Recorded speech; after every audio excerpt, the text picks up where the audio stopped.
Good afternoon. My name is Shimon Freedman and I'm COGAT's spokesperson for international media. Since the beginning of the war, we have taken numerous steps to increase the amount of humanitarian aid that enters the Gaza Strip and makes its way to the people of Gaza. We have placed no limit on the amount of aid that can enter the Gaza Strip. Last week, Israel, together with our friends and partners, launched two new initiatives, Crossing 96 and the Maritime Corridor, bolstering our capabilities to now facilitate humanitarian aid through land, air, and sea. In terms of land, we started performing necessary security inspections of the aid trucks at the Nitzana crossing. We have since opened an additional crossing, Kerem Shalom. In both of these crossings, we substantially increased our capabilities.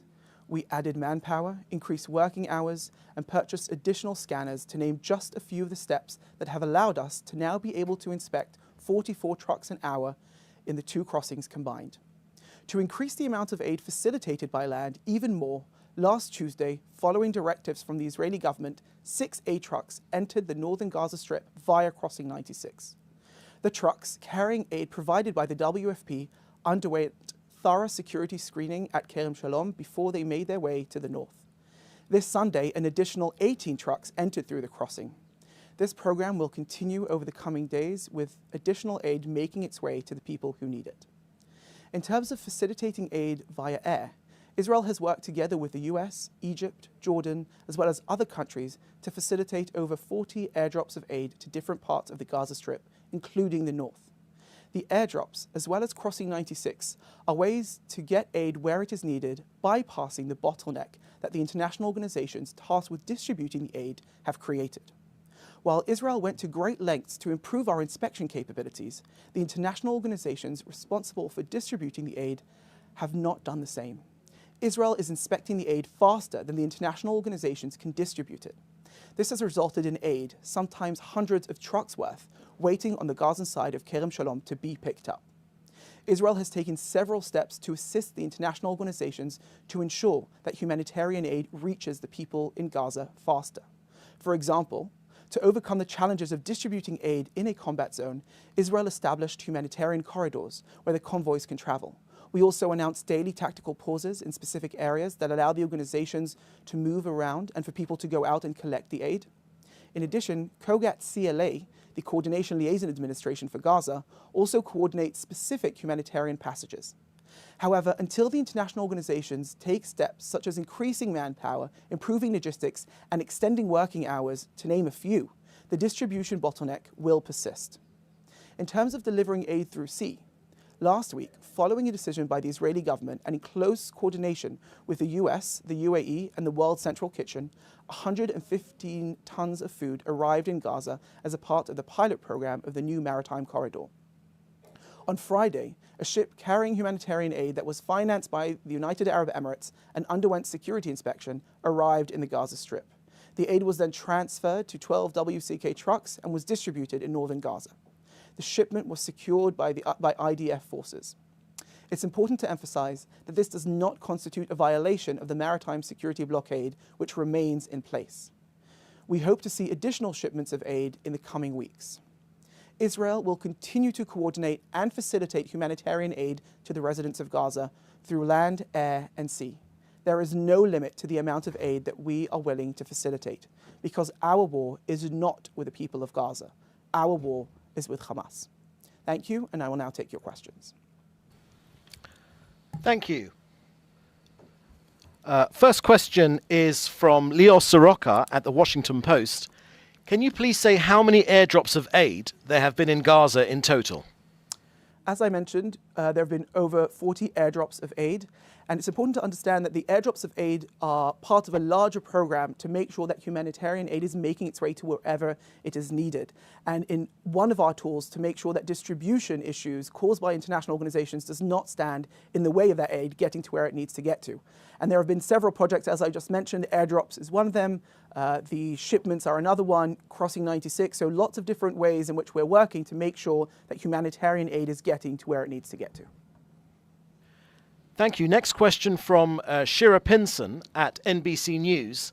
Now that President Biden has said a large-scale ground operation in Rafah would be a mistake, can Israel rule out such an operation? And does Israel agree with the US that its goal of defeating Hamas can be achieved without a large-scale attack on Rafah? Questions about operational matters are questions for the IDF spokesperson's unit. COGAT deals with the humanitarian issues in the Gaza Strip, and I'm happy to comment on those. Thank you. Question from Joel Pollack at Breitbart News. Channel 14 reported that a Hamas-linked contractor, Al-Hissi, will be controlling the Gaza Pier project. Can you confirm that, and are you concerned that the pier will simply enrich Hamas? The pier project that we are working on is one that we're working on very closely with the US, with the UAE and the World Central Kitchen. And the World Central Kitchen is playing a very substantial role here in making sure that the aid is getting to where it needs to get to. And again, this project is part of our attempt to make sure that humanitarian aid is getting to whoever needs it in the Gaza Strip. And that's why we've opened this additional route for humanitarian aid to get that way. And we want to make sure that it's getting to the people who need it.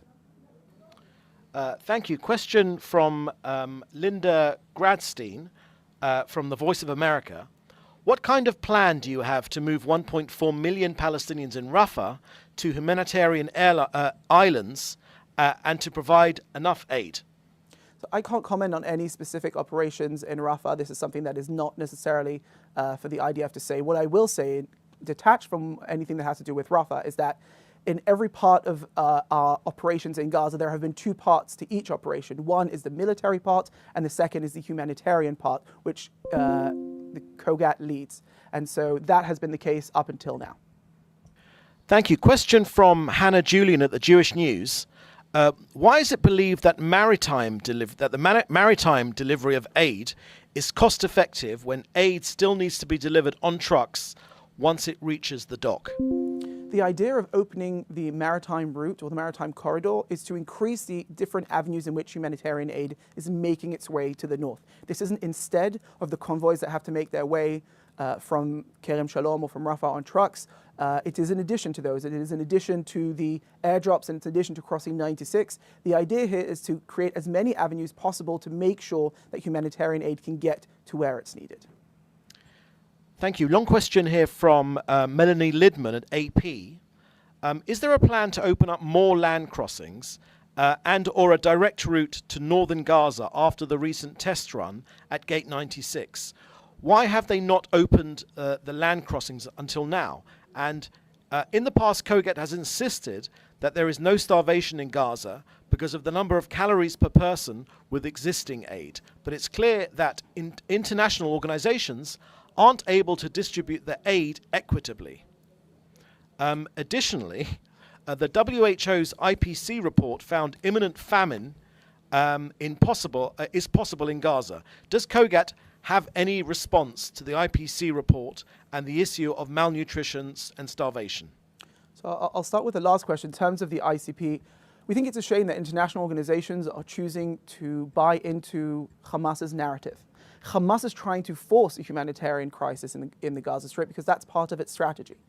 And it needs to understand that strategy and abusing its citizens or the citizens of Gaza is not something that will work for it. And it's a shame that international organizations buy into that. It's important also to note that the report mentions that it doesn't take into consideration what took place in the last few weeks, which seems to be a shame because there has been a lot of improvement, as I mentioned, in the different projects in the last few weeks, and perhaps there's a reason that they've chosen not to do so. In terms of the different crossings into the north, as you mentioned, we have opened crossing 96. The issue here is that distribution is the biggest obstacle of humanitarian aid making its way to northern Gaza, not necessarily opening additional crossings. We, at the moment, are inspecting more aid than the international organizations are able to distribute. So the issue here is making sure that distribution capabilities are increased, and that's something that we have called on the UN and other agencies to do since the beginning of the war, to increase their capabilities to catch up with the improvements that we have already made. But we're not just standing aside with these issues of distribution. We're also looking for different avenues, such as opening additional crossings, the airdrops, and the maritime corridor. Thank you. Question from Dan Williams. What is Israel's policy regarding armed Palestinians accompanying aid convoys in what Palestinians say is an effort to protect them? Does the IDF consider them legitimate targets? The international organizations responsible for distributing the aid in the Gaza Strip are responsible for all of those different aspects. While we assist in that distribution and we help coordinate those convoys and allow them to go through our humanitarian corridor, the aspects of that are up to them. Thank you. A question from Brian Peach from the Washington Post. Can you elaborate on how the aid from the World Central Kitchen-led ship is being distributed, if at all, with the security and unloading and distributing of the aid via the WCK ship? So the aid makes its way from Cyprus, where it is inspected, and Israel is involved in that inspection process, makes its way towards the Gaza Strip, and that is where it is met by the WCK and with WCK trucks, where it is then distributed. Israel does secure the aid. Thank you. Another question from Melanie Lidman at AP. Is COGAT working with the army or aid groups to improve conditions for delivery of aid inside Gaza? So as I mentioned, we've taken several steps to improve the distribution and delivery capabilities of the international organizations. Opening the humanitarian corridors, tactical pauses, and those are just a few of the examples of things that we have done to increase the distribution capabilities and improve them so that we can see more humanitarian aid meeting the people who need it, and that is the goal. Thank you. Question from Daniel Glaus at the Swiss public broadcaster. There are reports of aid being resold on Gaza markets. Do you have evidence of that? And do you know the prices compared to prices before October the 7th? The aid that makes its way into the Gaza Strip and the aid that Israel facilitates is aid that is donated, and it is meant to reach those in need. It's donated by different countries and different organizations, and that is the aid that we facilitate, and we then pass it into the Gaza Strip, where the international organizations are responsible for distributing it to the people in need, and this is the mechanism that is in place so that the food gets to whoever needs it. Thank you. Question from AFP. The UN warned today that Israel's severe restrictions on aid into Gaza could amount to a war crime. What's your reaction?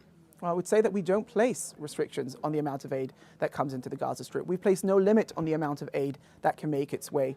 We have gone to great lengths to increase our capability for inspection, and that's why we are inspecting more than can be distributed. There isn't a limit on what we have allowed, the amount that we have allowed to come in. I know there's also been specific questions about restrictions of specific goods being allowed in, and here also I think it's important to clarify that the four main categories of humanitarian aid that we are focusing on right now is food, water, medical supplies, and shelter equipment, and that is what we are prioritizing. However, if there is a different product that needs to come in, for example, to help build a field hospital, there are 6 now, and hopefully we'll see a couple of more being built in the near future, then there isn't a blanket ban on products that don't fall under those 4 categories. There is only a necessary inspection that these products have to go under, and if we understand where they are going and that they won't be used by Hamas for their terrorist activities, then we will allow those in as well.